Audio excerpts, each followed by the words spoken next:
Hi friends, இன்றைக்கி நம்ம செய்ய போகிறது வரமிளகா கோழிக்கறி. அதுக்கு தேவையான பொருட்கள் என்னென்னா, 1 கிலோ கோழிக்கறியை நல்லா கழுவி கல்லுப்பு மஞ்சத்தூள் போட்டு கழுவி எடுத்து வச்சுருக்கேன். 3 பெரிய வெங்காயம் நீட்டமாக கட் பண்ணி வச்சுருக்கேன். அதுக்கு தேவையான ஒரு 10-15 வரமிளகா, கொஞ்சம் ஃப்ரெஷ்ஷான கருவேப்பிலை, இஞ்சி பூண்டு பேஸ்ட் தேவையான அளவு. இப்போது அதுக்கு நம்ம என்ன பண்ணுறோன்னா, ஒரு வடைச்சட்டி வச்சு அதில் தேவையான அளவு எண்ணெய் ஊற்றிக்கலாம். இது நம்ம ட்ரையாக பண்ண போகிறோம், அதனால் எண்ணெய் கொஞ்சம் தாராளமாக ஊற்றிக்கலாம். இப்போது எண்ணெய் சூடானதும் அந்த ஃப்ளேவருக்காக கொஞ்சம் கடுகு, சீரகம், சோம்பு மட்டும் போட்டுக்கலாம். இப்போது எண்ணெய் சூடாயிருச்சு.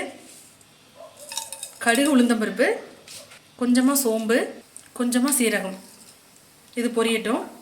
இப்போது கடுகு, சீரகம், சோம்பு நல்லா வெடிச்சிருச்சு. இந்த டைமில் ஃப்ரெஷ்ஷாக வச்சுருக்க கறிவேப்பிலை போட்டுக்கணும்.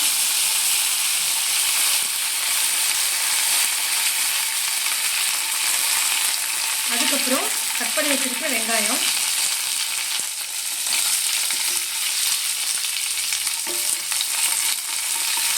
இது கூடவே வரமிளகா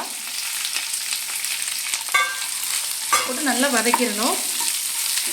ஒரு 2 நிமிஷம் நல்லா வதங்கினதும் இஞ்சி பூண்டு விழுது சேர்த்துக்கலாம்.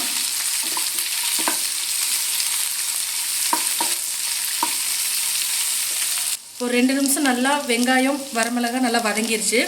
இந்த டைமில் ஒரு 2 டீஸ்பூன் இஞ்சி பூண்டு விழுது சேர்த்திக்கலாம்.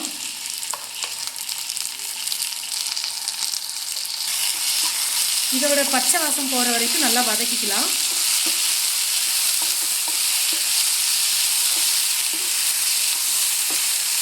ஒரு 2 நிமிஷம் நல்லா வதங்கட்டும். அடுப்பை மீடியம் ஃப்ளேமில் வச்சுருவோம். இப்போது ஒரு 3 நிமிஷத்துலேயே இஞ்சி பூண்டு விழுது பச்சை வாசம் போய் நல்லா வதங்கிருச்சு எண்ணெயில். இந்த டைமில் அதுக்கு சிக்கனுக்கு தேவையான அளவு உப்பு சேர்த்துக்கலாம்.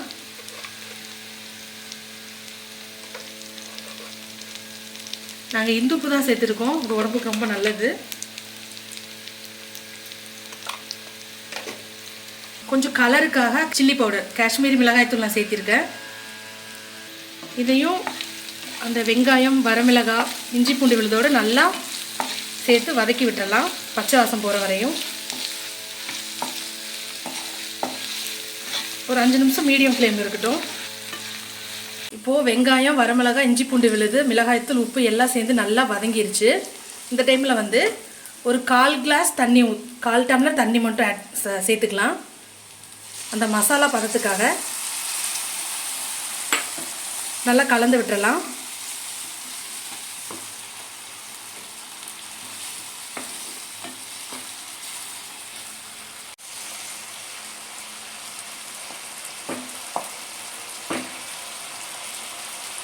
இப்போது அந்த மிளகாய்த்தூள், வரமிளகாய், வெங்காயம், இஞ்சி பூண்டு விழுது எல்லாமே நல்லா சேர்ந்து மசாலா நல்லா வதங்கிருச்சு. இந்த டைமில் நம்ம கழுவி வச்சுருக்கிற 1 கிலோ கோழிக்கறியை சேர்த்துக்கலாம்.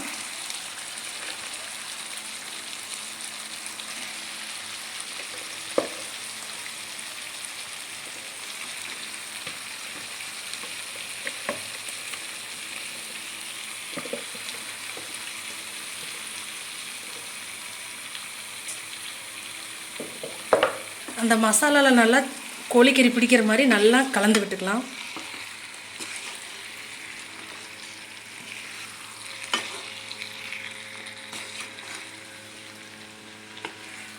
கால் டம்ளர் தான் தண்ணி சேர்த்திருக்கோம், ஏன்னா சிக்கன்லேயே வேக வச்சா சிக்கனில் தண்ணி விடும். இப்போ வெந்து வரும்போது கரெக்டாக இருக்கும்.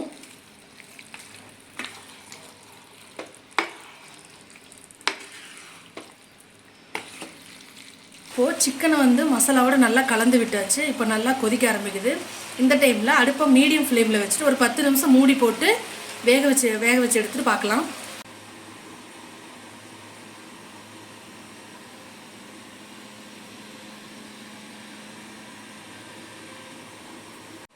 இப்போது நம்ம கோழிக்கறியை போட்டு 10 நிமிஷம் ஆச்சு. இப்போ வெந்துருச்சா எப்படி இருக்குன்னு பார்ப்போம்.